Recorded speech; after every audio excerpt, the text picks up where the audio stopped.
بسم الله الرحمن الرحيم، الصلاة والسلام على رسول الله وعلى أصحابه أجمعين. السلام عليكم ورحمة الله وبركاته. ازيكم يا حبايبي، عاملين ايه؟ النهاردة عندنا كيلو دقيق، ودي معلقة سكر ومعلقة ملح، وعندنا هنا مية دافية. هقول لكم بقى بإذن الله هنعمل ايه. هنا رشة سكر، رشة ملح، ونحط على الدقيق ونقلب، وبعد كده نبدأ نضيف معانا المية واحدة واحدة. وهنا العجينة بتاع النهاردة عايزين عجينة مش ملزقة ومش طرية، عايزين عجينة قاسية شوية. وهتعرفوا ليه أنا عايزاها قاسية لما تعرفوا الأكلة بتاع النهاردة هي عبارة عن ايه. والأكلة دي عايزة أقول لكم إن الأطفال والكبار كله بيحبها، مفيش حد بيختلف عليها.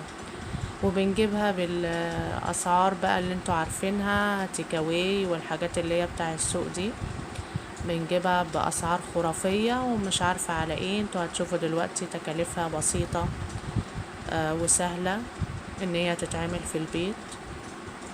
هنا هنضيف زي ما انتوا شايفين كده، هنقعد بقى نلت ونعجن. هو ده بقى اللت والعجن يا جماعة اللي بيقولوه. هنبدأ هنا اهو بنحط المية ونعجن. معلش انا اسفة على الصورة عشان انا كنت بصور بايد واعجن بالايد التانية. فانتوا زي ما شايفين كده هنفضل نعجن لحد ما نلمها، وهوريكم العجينة هتبقى عاملة ازاي بإذن الله. هنا انا ببدأ الم اهو واعجن، المها واعجن. معلش هي بتاخد وقت بس في العجين، بس هو لازم كده اديها وقتها في العجين عشان تديني في الاخر المطلوب اللي انا عايزاه، يعني عجينة تبقى ممتازة باذن الله. هبدأ كده اهو بصب كل ما تعوز مية. بدي مية واحدة واحدة، ما احطش المية كلها مرة واحدة عشان الدقيق يعني دي انواع، في دي بيشرب ميه كتير وفي لا. هبدأ كده اعملها لحد ما المها وارجع لكم تاني بعد ما المها ان شاء الله. اهو هنا بقى لميتها على بعضها اهو. هو ده الملمس اللي انا عايزاه. شايفين ناعمه ازاي ومش بتلزق في الايد، وفي نفس الوقت طريه، يعني هي طريه بس مش بتلزق في الايد وقاسيه اهي زي ما انتوا شايفين. ابدأ بقى اكورها، وهنا هبدأ اجيب اكورها بالطريقة دي. الاول هنجيب صاج ونحط فيه نقطة زيت، هندهن الصاج زيت. ونبدأ بقى نكور العجينة كور الحجم اللي احنا عايزينه بالطريقة اللي انتوا شايفينها دي. هنبدأ نكور كور اهي. وبعد ما نكورها يا جماعة هندهن الوش زيت عشان الهوا ما ينشفش الوش بتاعها.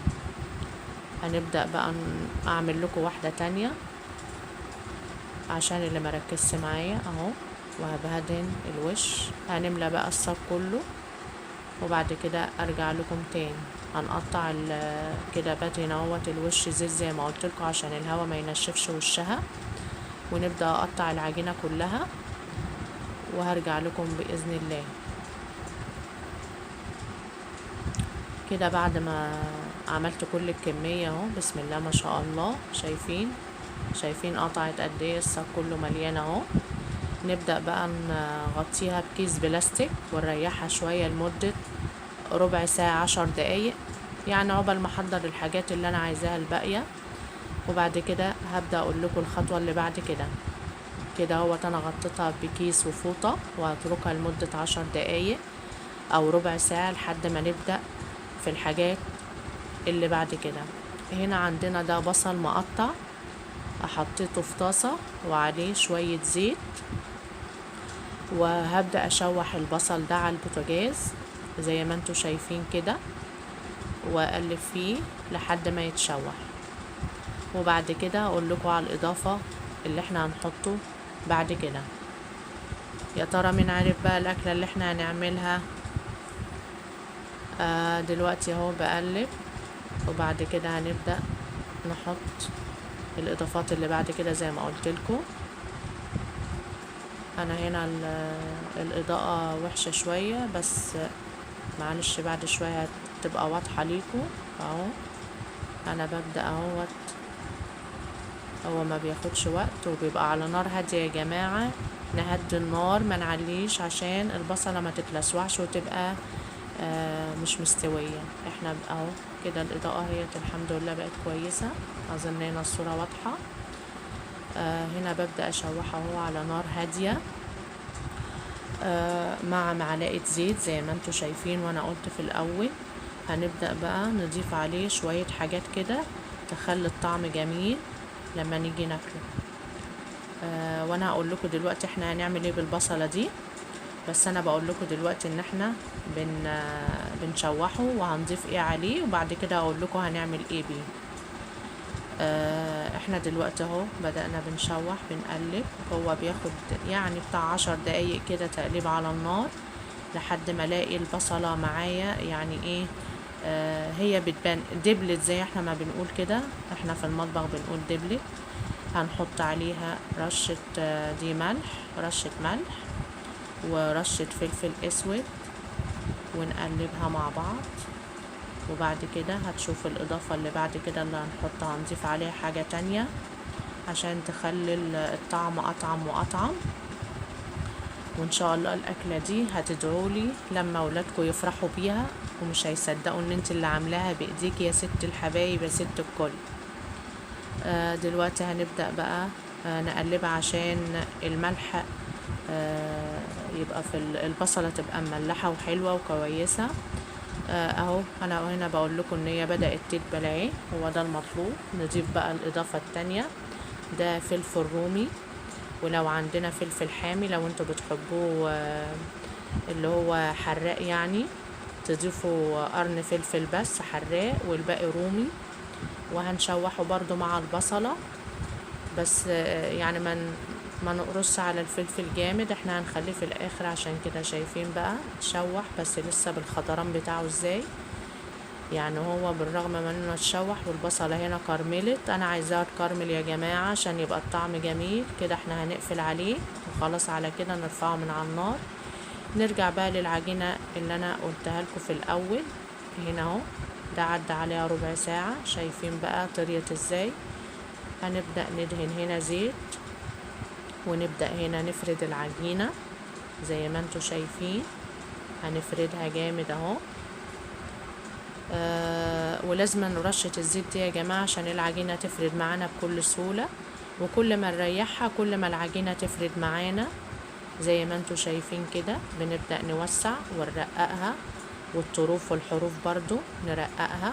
لو اتقطعت مننا زي ما انتوا شايفين كده مش مشكلة، كل ده هيتعالج يا جماعة.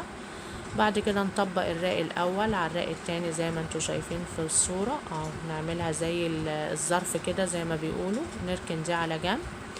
هبدأ افرد معاكم واحدة كمان وهقول لكم بعد كده هنعمل ايه. احنا فردنا الاولانية وركناها على جنب، وهنا برضو هدهن دهن الزيت وافرد التانية واوسعها زي الاولانية. وبعد كده هقول لكم هتعملوا ايه. ركزوا معايا في النقطة دي عشان دي اهم خطوة. هنا احنا فردنا التانية وهندهنها برضو هنا بالزيت. هنحط التانية الاولانية في التانية زي ما انتوا شايفين، ونقفل عليها بالطريقة دي برضو اهي، ونركنها على جنب. هنجيب واحدة تالتة برضو وهندهن دهنة زيت. لازم الزيت يا جماعة عشان تتفرد، ما تقولوش يعني كمية الزيت كتيرة وكده، لا ده هو ده اللي بيساعد على التوريق بعد كده في الفرن وبتتفرد معانا بكل سهولة اهو. شايفين اتفردت اهي. هنجيب بقى الاتنين اللي احنا عملناهم ركناهم على جنب زي انتوا ما شفتوا. هنحطها فين بقى؟ هنحطها في التالتة اللي هي دي، ودي اخر واحدة. هنطبقها برضو بالطريقة دي، وياريت بس تكملوا معايا بقية الفيديو عشان تشوفوا الخطوات اللي بعد كده اهم حاجة. نجيب هنا هنجيب الطرف الاول على التاني زي ما انتوا شايفين، والطرف الرابع معه زي ما انتوا شايفين. نعملها زي البقجة كده اهي مدورة، ونركنها يا جماعة ما نبططش دلوقتي، هنركنها على جنب. وكده عملنا كل الكمية بالطريقة اللي انتوا شايفينها دي. عملناها برضو بالطريقة اللي انا قلتلكوا عليها، اللي هو تلات طبقات في بعض، وركناها لمدة ربع ساعة. يعني مش ركناها، احنا عقبال ما خلصنا كل المقدار هنبدأ ناخد اول واحدة احنا بدأنا فيها، ونبدأ نفردها بالطريقة اللي انتوا شايفينها دي. هتبصوا تلاقيوها اتفردت معانا بسرعة عشان هي كده ارتاحت. عقبال احنا ما خلصنا كمية العجين كلها بقت هي ارتاحت. فشايفين بتفرد معايا بسرعة ازاي. هنبدأ من اول واحدة خالص لحد بعد كده، يعني من الاول للاخر، ما نجيبش من اخر واحدة عملناها وبعد كده نبدأ، لا مش هتفرد معانا وهتغلبنا. احنا هنبدأ ان احنا ناخد اول واحدة خالص، عشان كده بنرصهم بالترتيب عشان نبقى عارفين وما نتلخبطش. بنجيب اول واحدة فبتتفرد معانا بسرعة، نجيب تاني واحدة وهكذا لحد ما نخلص الكمية كلها، فكده بيبقى العجين كله ارتاح. فكده احنا بدأنا هو نفرد. الصاج ده هياخد 3، فاحنا هنحط 3 قصاد بعض، وبعد كده هنبدأ نفردهم اهو، بيتفردوا معانا بكل سهولة. وبعد كده اقول لكم الخطوة اللي بعد كده عشان تعرفوا. اول ما الخطوة دي تيجي هتعرفوا احنا هنعمل ايه بإذن الله. دلوقتي فردناهم اهو. هنيجي بقى نشوف المقدار الإضافة اللي احنا هنحطها عليها. هنا معانا اهو كده انا وسعت. كل ما نعمل عليها هنوسعها اكتر، والسمك اللي انت عايزاه، وبرضو انت عايزاها صغيرة او كبيرة زي ما انت ما تحبي. هنا بقى الإضافة اللي احنا هنضيفها عليها. عندنا هنا صلصة. انا الصلصة دي كانت عندي في الفريزر جاهزة. انا بحب كده اجهز الحاجات واحطها في الفريزر عشان في اي وقت ابدأ اعمل اي اكلة فجأة بتبقى عندي الحاجات جاهزة، فكده بتسهل على نفسي. هنا دي عندي الصلصة. الصلصة عبارة عن ايه؟ بشوح ليها تومة، معلقة سمنة بتومة، واطش فيها عصير طماطم لحد ما تتسبك. بعد كده احط ملح وفلفل وزعتر واقلبها على البوتاجاز لحد ما تتسبك. وبعد كده بقى اسيبها لحد ما تبرد خالص وابدأ ادهن بيها زي ما انتوا شايفين كده. لازما يا جماعة لو هي سخنة استنوا لحد ما تبرد، عشان ما ينفعش ادهن بيها وهي سخنة العجينة. انا بنبه اهو بقول. نيجي هنا عندنا الاضافة التانية. هنضيف عليها باذن الله الفلفل والبصل اللي انا شوحته في الاول. فاكرين؟ عرفتوا بقى انا كنت بشوحها ليه؟ عشان نحطها على الوش. هنبدأ هنا نرص الاول الفلفل، وبعد كده نحط البصل. يا جماعة لو حطيتوه متشوح كده بيبقى اجمل من ان هو ني. يعني في ناس بتحطه ني، لا انتوا جربوا بس التكة دي وهتدعولي باذن الله. وكل شيف وليه تكاته. هي دي التكة بتاع اللي بيقولك النفس، هي دي بتاع كل شيف. التكة بتاع التشويح دي هتخليها لك اجمل واجمل ما تحطيها نية.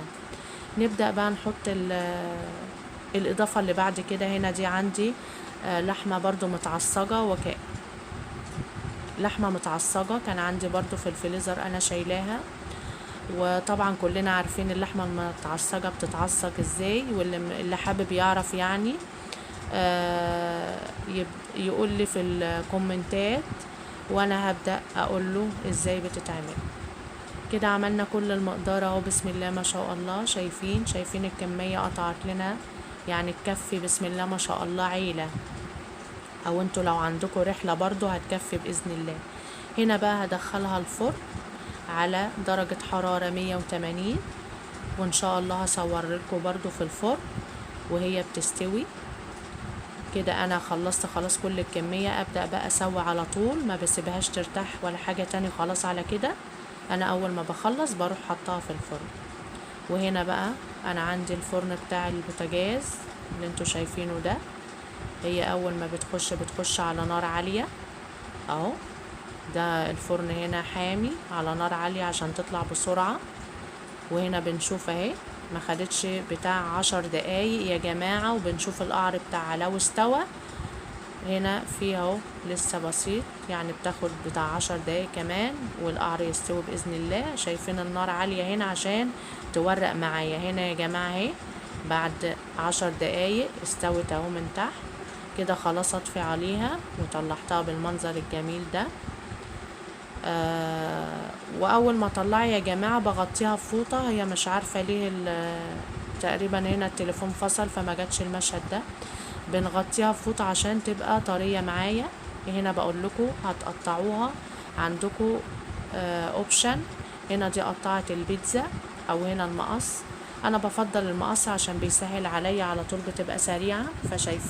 شايفين الطراوه بتاعتها وانا بقطعها اهو. شايفين يا جماعه الطراوه اهو، شايفين طريه ازاي وجميله ازاي ومورقه اهي. هتعجب الاولاد باذن الله اهو. شايفين توريق، شايفين مستويه وحلوه ازاي اهي يا جماعه. هبدا اقطع لكم واحده كمان عشان تشوفوا اهي، طريه خالص اهي وجميله ومورقه واحلى من بتاعه بره. شكلها يفتح النفس وتتاكل اكل. هبدا ارسلكم هنا في طبق بقى، وبألف هنا وشفا، ويا رب تعجبكم.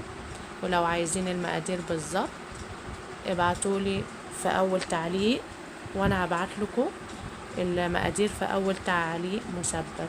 وبألف هنا وشفا، يا رب تعجبكم باذن الله. والسلام عليكم ورحمه الله وبركاته.